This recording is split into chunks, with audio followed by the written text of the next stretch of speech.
In this video, we're about to go around a recycling truck, and we are permitted to do this when it's safe to do so. And what I mean by that is, prior to performing this maneuver, we need to signal to the left, shoulder check to the left to make sure no one's riding alongside in our blind spot.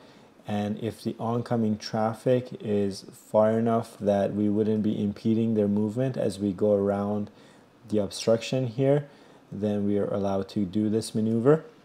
And it's not just because it's a yellow single line here, but even if it was a double yellow, you're still allowed to go around this vehicle because the vehicle here is stopped, right? The double yellow means do not pass on this stretch of road, but that means that if this vehicle was driving slowly, this is not the time to overtake them.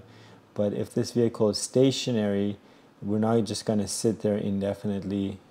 We will find a safe place to go around this vehicle.